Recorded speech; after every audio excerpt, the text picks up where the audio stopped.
Welcome back to the Press Club, and thank you for staying tuned to this program. It has been a tremendous program with Joseph Reds Pereira. Time goes by so quickly. I hope the public feels that way.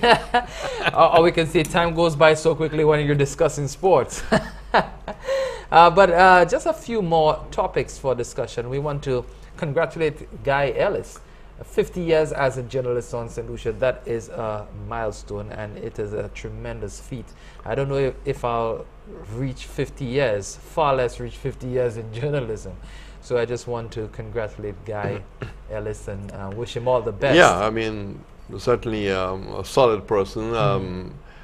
I've known him since I came to St. Lucia, always very nice to talk to, very positive, got his own mind. You know, he got an opinion and he will share it with you, but in a constructive way. And you know, when I wrote a book on my life, I was very fortunate to take the manuscript to him and say, "Guy, have a look at it, and you know, make whatever notes you want to make."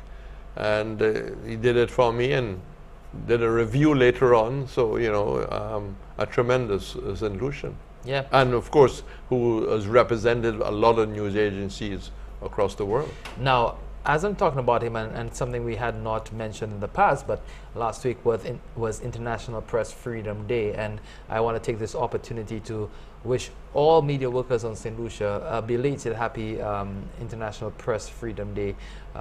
We know that we have challenges in press on St. Lucia, but not to measure what the challenges that some other areas have, where journalists get killed for covering stories and writing stories that, you know, some people might not be happy about, governments included.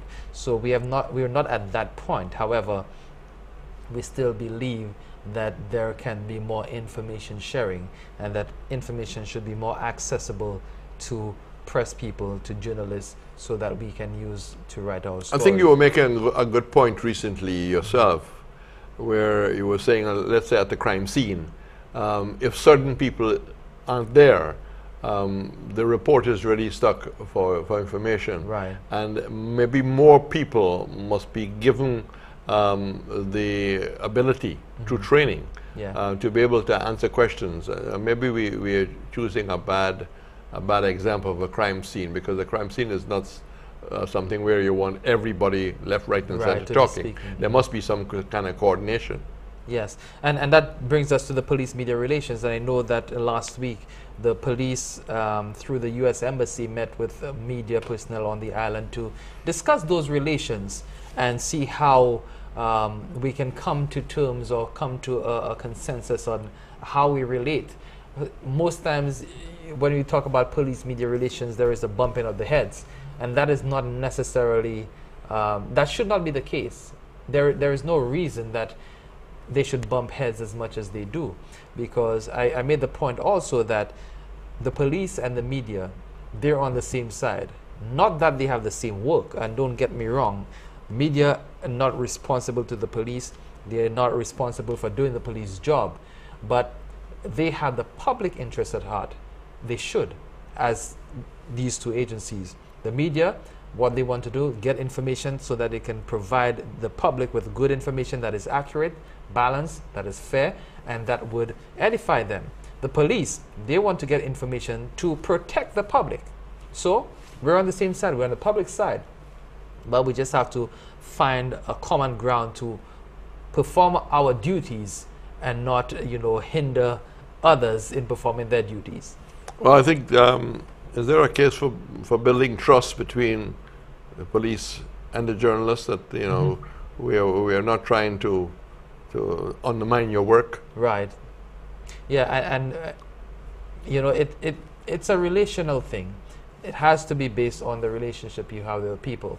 So if a reporter, let's say I'm a police officer and a reporter has burned me in the past, I would be very hesitant to give that reporter information, not knowing what angle, what twist that reporter will take. But then if you have developed a strong relationship and say, okay, even though this is unofficial right now, I can give you that information and know that you, as a journalist, would be able to handle that information and manage it in such a way that you do not compromise me, you do not compromise my profession, but at the same time you inform the public in a responsible manner. We were talking about the big stories, I suppose. The late big story in terms of the world of the police is the appointment of the new commissioner. Oh yes, almost forgot that one. Yes, and congratulations to him. I work with him a lot, and I think he's an excellent gentleman. He has done a lot for the police force, as it relates to media relations as well. Yes, I know him. Whenever I go walking, I invariably see him walking.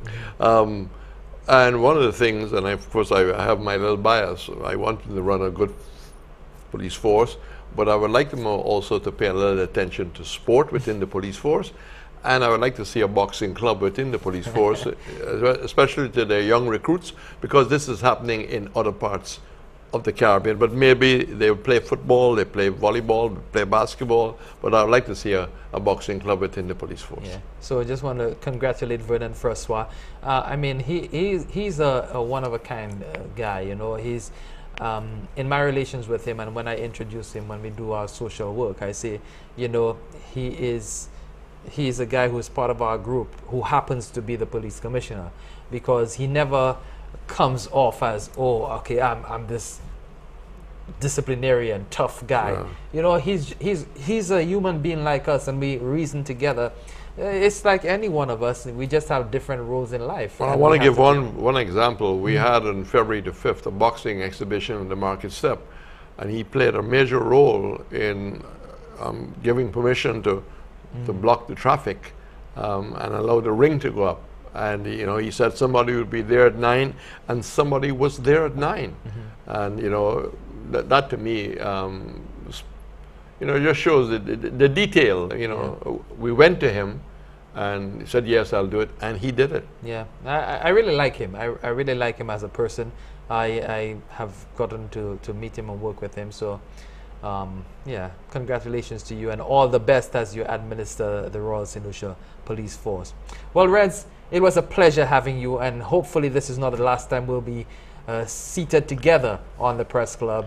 I want to invite you again to come back and share with us. Well, here's hoping that your viewers feel the same way about the program. Maybe your emails and your BBs will start coming in, which probably tells you a little different story. Yes. But it was interesting being here because it just wasn't sport only. Yes, I doubt that. I think you know, most of our viewers would be pleasantly surprised that we were able to discuss everything and sports. Well, to you, we thank you for being part of this program as well, and we really appreciate you taking the time to sit down and listen to us, or even walk around, get other stuff done, but listen to us nonetheless. Until the next time, that's next Sunday, I'm Clinton Reynolds. Before that, though, we have Newsmaker Live coming up this Wednesday, and our very special guest, as we just discussed a while ago, is the newly minted Commissioner of Police. He has been acting for the longest while, but now he is confirmed. Vernon Francois will be joining us on Wednesday from 8:30, God willing, for Newsmaker Live. Join us then. Until the next time, I'm Clinton Reynolds saying good night.